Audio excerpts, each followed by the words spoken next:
Hey guys, so what's up? This is your boy Nice. My YouTube channel has been quite dead this past year. I haven't uploaded anything. I haven't been dancing quite much because I haven't really got time to choreograph anything. But so now the video I'm uploading now is a video of me giving my speech, a speech about my tribe in my public speaking class here at College of the Atlantic. And so I couldn't really bring people to come and see this speech because the class, like, they didn't really come to, we didn't have an agreement of letting people come and sit in to hear our speeches. So people were asking me to share with them. So now I'm just gonna upload it on my YouTube channel. And so since then, and even when I did my research, I couldn't find any much information because the tribe is really marginalized and it's just spoken. And a good thing I got to wear my traditional costume for the first time in a year. The last time I wore it was at graduation in UWC Singapore. So enjoy the video. It's coming up next. Do you guys remember what my tribe is called? I mentioned this in my last impromptu speech. So can I have a raise of hands for anyone who remembers? Okay, I was expecting that. So, so I'm from the Zemba tribe, which resides in both Angola and Namibia. So we share borders with Angola, and so we are from both sides of the country. And so today I chose to speak about my tribe because of it related to the Yazisi essay article we read about during the term of the class. And my tribe is facing a similar challenge, but this is not a void of marginalization. So today I'm going to be talking about 3 different aspects of my tribe. So firstly, and the 3 aspects are, so I'm going to start with the history and the lifestyle of the Zemba people, and then I'm going to speak about how the culture is practiced depending on a person's age group and gender in 3 different stages that I'm going to tell you guys about. And then finally, I'm going to show you some of the things that I couldn't bring in here today. And what I'm hearing here today is the Zemba male attire. And so to start off, so the Zemba people speak a language called Oludimba, which is a Bantu language, and Bantu languages are mostly spoken in Africa. And the language is mainly spoken, so when I was doing research, I couldn't really find any sources, but I managed to find some. And so I'm also going to tell you about the origin of the tribe's people. So there are 2 versions. And the first version is the most commonly one, and it states that we originated from a place called Okarundukambeti, which is like a hill in north of Namibia, just at the border of Angola. And then the second version, and that was cited by a student called Yesaya Dimuni from the University of Western Cape. And the second story is new to me, and it says that we actually migrated to Namibia in the 16th century. That means we've been in Namibia for more than 500 years, but the government doesn't still recognize us.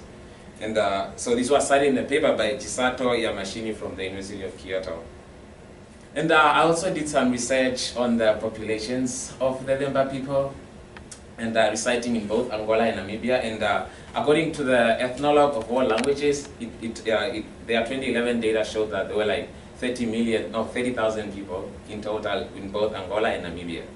And then, so cultural-wise, so the Zemba people are agro-pastoralists, which means that we plant crops and look after livestock. And then they also have this cultural thing where the 4 bottom incisors are like usually removed with something that cannot get teeth out. So it's just like a traditional signal, like what I'm wearing here, this necklace. And then the attire is also different depending on the gender. So what I'm wearing here is for the male. I'll show you the female attire later on. And so moving on to my second point. So the Zemba culture is practiced differently depending on the person's age and gender. So I'm going to start off with childhood. So when a child is born, they're given a name at the place called Elau, and Elau is the holy fire. We believe in the holy fire. It's like our God. And so it's like a separate fire built in front of the elder's house in the village. And that's where most of our cultural ceremonies take place. And the other thing that also occurs when you're a child for the boys, this is mainly for the boys, they get circumcised. And so for the boys, the naming and the circumcision ceremony, there's a lamb is slaughtered for the feast, and that only lasts for a day.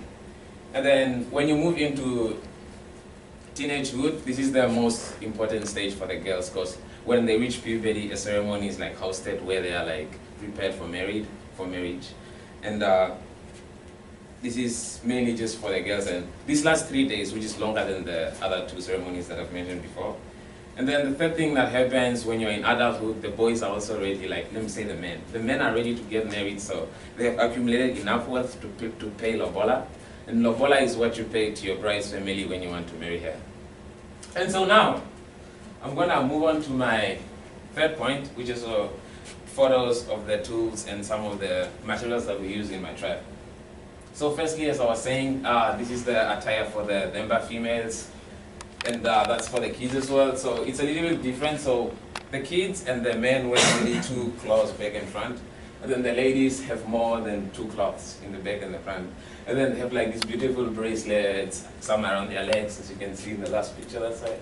And the colors are really different. It doesn't matter what color you wear, so you just make it as bright as possible.